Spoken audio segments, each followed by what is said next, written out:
Hi there! In this video I'm gonna be reviewing Laidback's brand new double LP Road to Fame, which was released in September 2023, so last month. It's a brand new and I just got it. I had a hassle with the delivery. I ordered it from Denmark and you know, the shipping was fast. I think they shipped it the next day after my order, and then it arrived to Helsinki, Finland, very fast. But after that nothing happened, and I live in another town in Finland. And then I got a message that it has been delivered to Tallinn, Estonia, which is a whole other country. And well, then I just had to wait. But finally I got it, and it's here. Before I dive into the album itself, I want to say a few, and it came signed. I almost forgot to mention, look, it's signed by John Goldberg and Tim Ståhl, you know. It's like, so cool, I didn't even know that. But anyhow, before I dive into the album itself, a few words about Laidback. So Laidback was founded in Copenhagen, Denmark in 1979, founded by Tim and John, and they had a few huge hits in the early 80s. I think their biggest hit is Sunshine Reggae, and I believe most music fans have heard that song. I mean, it's a classic 80s pop song, it's a great song, and that was the first song that I knew of them. They also had a hit song, White Horse and Baker Man. I believe Baker Man was released maybe in 1990 or something like that, but anyhow, like, those hits were long ago. But since then they have, throughout the decades, they have been releasing new material, and I got into their music more around the same time period. I started to listen to the Beach Boys, which was about 15 years ago, I think, and I really loved their 2000s stuff, especially the song Cocaine Cool and Fuck. They actually have a song called Fuck, and I really love that song. I think it's a groovy track, and somehow their music really reminds me of the Beach Boys' Love You type of music. It's not like, I'm not sure if they probably weren't influenced by that, but their music is just very similar. They have great grooves, a lot of drum machine sound, simple drum beats usually, you know, and a lot of the sort of nerdy synths and bass synths, and the vocals, they have a lot of harmonies in their songs and great background vocals. But John usually does the lead vocals, especially on this album. He's mostly on lead vocals, and Tim does a great job with the backgrounds, and John plays great guitar. And this album is very heavily influenced by blues and jazz music, and it has a little bit different sound than a lot of their earlier work. I haven't heard all of their albums, but the stuff that I have heard, well, this has both. It has the similarities, a lot of the usual Laidback style, but also kind of like different sounds as well. A bit more organic, I think, you know, than what they are usually known of.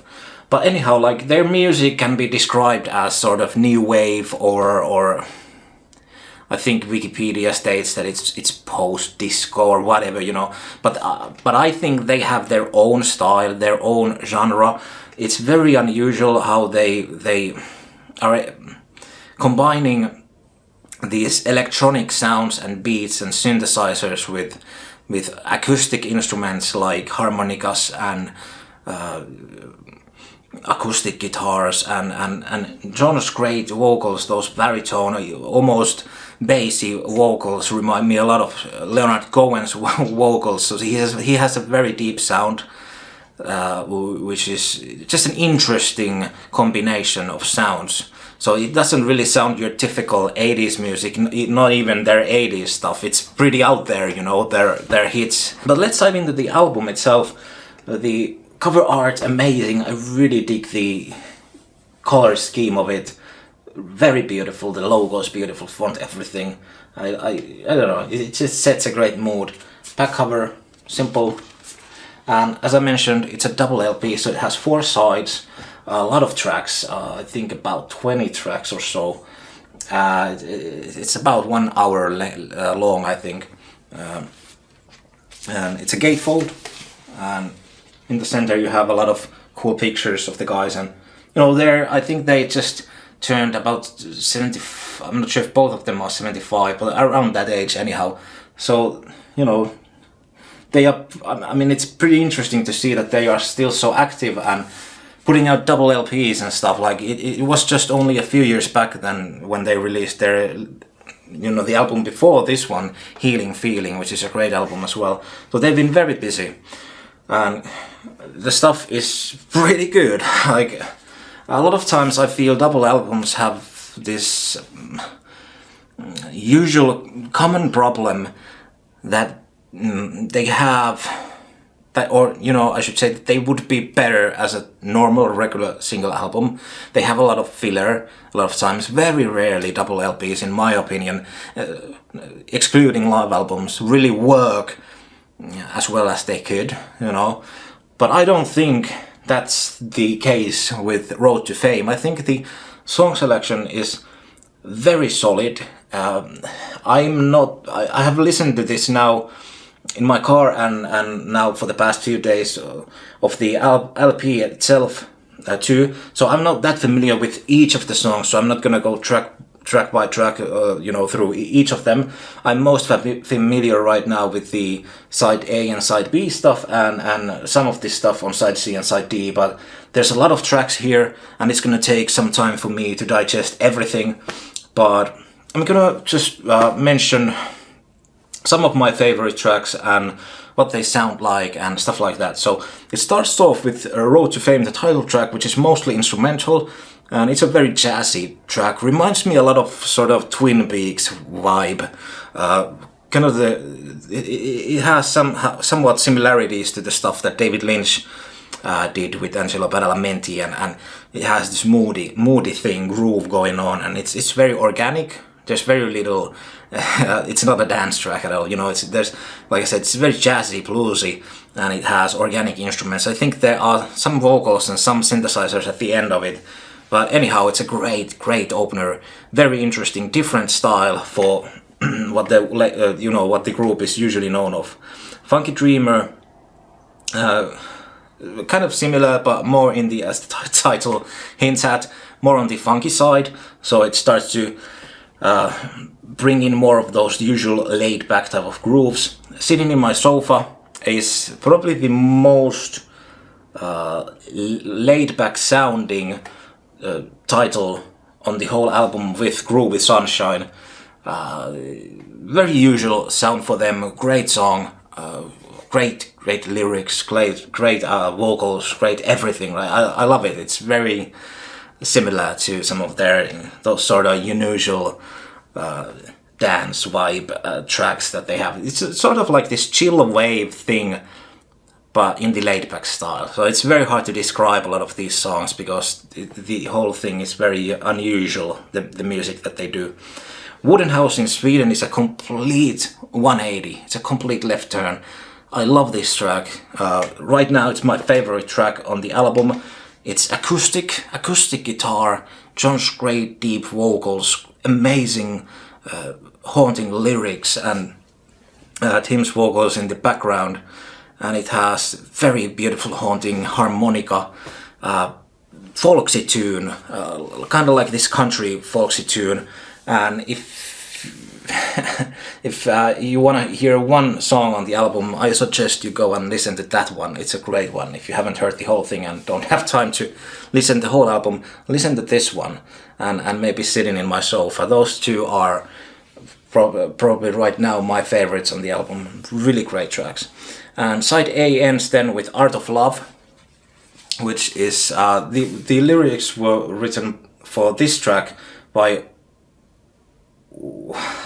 I'm gonna butcher the pronunciation, Ole Neumann. I don't know, I should know, but Danish is interesting language because it's a little bit different than Swedish. So, I studied Swedish for 6 years, but I barely know it, but yeah, whatever.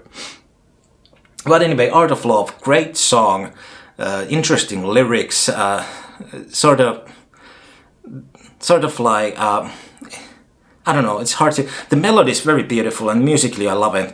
The lyrics are kind of goofy, I think, because it starts off with, I've been smoking, I've been drinking, I've been doing a lot of drugs. So it's very on the nose. and I love that. It's great, but it's kind of goofy. But you know, I love the track. It's great.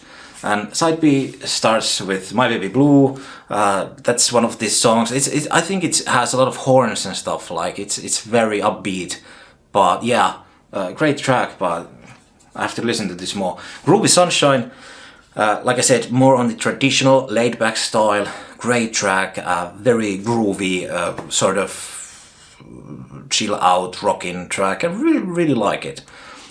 Chill Out Man is a little bit different. It has a guest vocalist, female vocalist, which I'm not familiar with who that was. Yasmin. Okay, so I don't know who she is, but great vocals anyhow. Great track. Impression. I have to listen to that more. You Are a Star ends side B, a great track. Listen to those hi-hats in it. They are programmed so well. I really enjoy that whole middle section with basically just the hi-hats and the lead vocals. It's very interesting. Side C is a little bit different. We are getting a few tracks at the end of the album, side C and side D, which are they have this weird bass thing, Pass It On, and then what was the other song? I think it was Everybody's Looking For You. Those are kind of similar songs. They have this sort of walking bass thing. Sounds like an upright bass, but I'm not sure. And basically, like Pass It On is just this sort of homage to all these great artists that came before, and basically the lyrics just list all this. It's kind of funny because it's just this endless list of Robert Johnson, Stones, Beatles, whatever, you know, you name it, there's everybody. It's kind of funny, but you know, musically it's very different. As I mentioned, it has the dun dun dun dun dun dun. It's very weird, and Everybody's Looking For You is very similar, but with that track, it's list of CIA, KGB, social media formats or mediums. It's weird, but yeah. Green Village is an instrumental, very haunting melodies. It's also very similar, like to something that I have heard before, but I don't know. I don't know if it's just me or whatever. But it's a great instrumental track. Why Is Everybody in Such a Hurry is a song that they've recorded previously as well, so it's a re-recording, I believe, of the same track, but I'm not sure about the story of the track when it was originally written and stuff like that. But it's a great track. It's a beautiful melody once again, great lyrics, great vocals. I love it. My English people would probably say something like Mig or Meg or whatever, but I believe the right pronunciation is My. It's the first Danish song that Laidback has ever released, which is interesting. It's kind of weird to listen to that at the end of this whole album because I have no clue what it's about. But great track nonetheless. Mikkel Brücker Suite, however you're supposed to pronounce it, is an instrumental, and it's a great way to close the album. Really dig it. It's very beautiful. It's just a little song. I think it was just about 2 minutes long, but I really like it. And like I said, like it has a lot of tracks, and I still need to listen to the side C, side D LP more. But as of now, I really dig all the tracks. I don't think there's anything that stands out as a lesser or a weaker track. There's a lot of different moods and genres that this huge album consists of, and if you are a fan of this sort of chill wave kind of different sort of, you know, music, it has modern touches, but not in a corny way, you know, because these guys are getting up there in the age, you know. A lot of times I feel we are not used to hearing this sort of electronic music by guys in their 70s or, you know, almost 80s.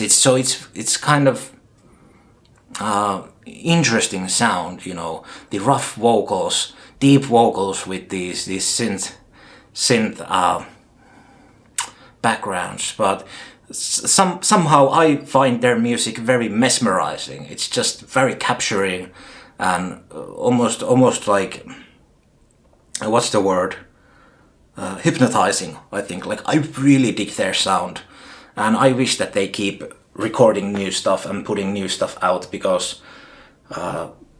Yep, I mean, I really love it. I like all the new stuff. I really enjoyed the track, a lot of the tracks on their album before this one, Healing Feeling. Especially the song "Enjoy the Vibes" is a great track. So, but they have put out so much great music throughout the years, and I'm very happy to start my laid back, physical collection with this one. What a great album!